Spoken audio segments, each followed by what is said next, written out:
Assalamualaikum warahmatullahi wabarakatuh. Shalom. Perkenalkan, nama saya Alvanda Jessica Tombokan, NIM 1974146, kelas D semester 3, program studi ilmu kesehatan masyarakat, Universitas Negeri Manado. Nah, di sini saya mau menjelaskan tentang pengertian sistem informasi rumah sakit. Sistem informasi rumah sakit merupakan suatu proses pengumpulan, pengolahan, dan penyajian data rumah sakit se-Indonesia. Sistem informasi ini mencakup semua rumah sakit umum maupun khusus, baik yang dikelola secara publik maupun privat, sebagaimana diatur dalam Undang-Undang Nomor 44 Tahun 2009 tentang rumah sakit. Nah, sistem informasi rumah sakit ini mempunyai 12 fungsi. Fungsi yang pertama yaitu membangun dan mewujudkan visi misi rumah sakit. Kedua, membangun dan mengembangkan infrastruktur teknologi informasi. Yang ketiga, mensosialisasikan dan meningkatkan kemampuan sumber daya manusia rumah sakit mengoperasikan teknologi informasi. Yang keempat, meningkatkan kinerja rumah sakit menjadi lebih efisien dan efektif. Kelima, meningkatkan nilai jual rumah sakit masyarakat sebagai rumah sakit yang mengedepankan pelayanan. Keenam, manajemen pengolahan data informasi yang cepat dan tepat guna bagi kepentingan user, manajemen maupun pemerintah. Ketujuh, meningkatkan mutu dan percepat proses pelayanan rumah sakit. Kedelapan, meningkatkan loyalitas dan kebanggaan karyawan terhadap rumah sakit tempat mereka mengabdi. Kesembilan, mengurangi kesalahan-kesalahan faktor manusia. Kesepuluh, menghilangkan permasalahan redundansi data. Kesebelas, menghilangkan permasalahan ketidakkonsistenan data. Terakhir, yang ke-12, pemetaan desain sistem informasi sesuai dengan kebutuhan informasi pada saat ini dan masa datang. Sistem informasi di rumah sakit memiliki tanggung jawab dalam melaksanakan kegiatannya. Yang pertama, membantu indikator penting di rumah sakit, memantau kondisi finansial rumah sakit, memantau pelaksanaan sistem rujukan, mengolah data, mengirim laporan berkala ke dinas kesehatan atau pemerintah daerah setempat, memelihara bank data, mengupayakan penggunaan data dan informasi untuk manajemen pasien dan manajemen unit rumah sakit, memberikan pelayanan data dan informasi kepada masyarakat dan pihak-pihak yang berkepentingan lainnya di wilayah kerjanya. Nah, konsep dasar pengembangan sistem rumah sakit. 1. Sistem informasi tidak identik dengan sistem komputerisasi.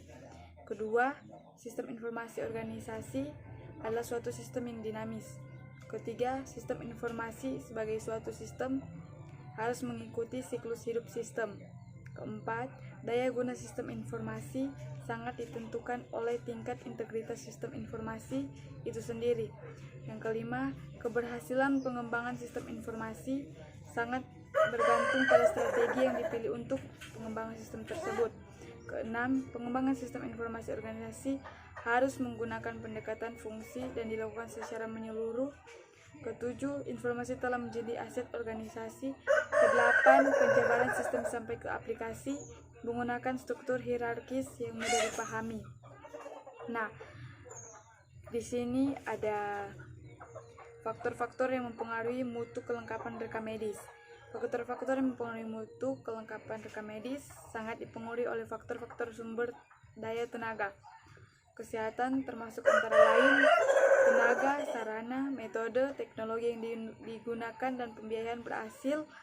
Tidaknya peningkatan mutu tergantung monitoring faktor-faktor di atas dan umpan balik dari pelayanan yang dihasilkan untuk perbaikan lebih lanjut. Faktor sumber daya tenaga kesehatan terutama dokter, para medis, perawat, dan petugas lainnya dalam ketaatan pengisian rekam medis. Karakteristik tenaga pengisi tersebut antara lain pendidikan, pelatihan tenaga rekam medis, masa kerja petugas, pembagian tugas yang sesuai dengan beban kerja. Faktor sarana dan prasarana untuk pengisian rekam medis adalah alat tulis, komputer, lembar status pasien, dan tempat penyimpanan rekam medis. Faktor prosedur atau standar operasional prosedur untuk pengisian rekam medis agar pengisian sesuai dengan standar yang ada. perlu adanya pemantauan yang dilakukan secara berkesinambungan dan konsekuen terhadap prosedur kerja rekam medis.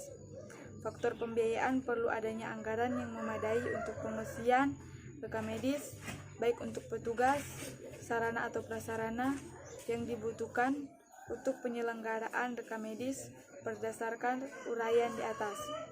Nah, kerangka konsep operasional berdasarkan rumusan masalah, tujuan penelitian, tinjauan pustaka, dan kerangka teori. Maka penelitian menentukan kerangka konsep. Penelitian ini melihat interaksi antara input, proses, dan output. Identifikasi input dilakukan berdasarkan 5M: man, money, material, method, dan machine. Nah, sampai di situ penjelasan saya tentang sistem informasi rumah sakit. Bila ada kesalahan atau kekurangan, saya mohon maaf. Dan sekian, terima kasih.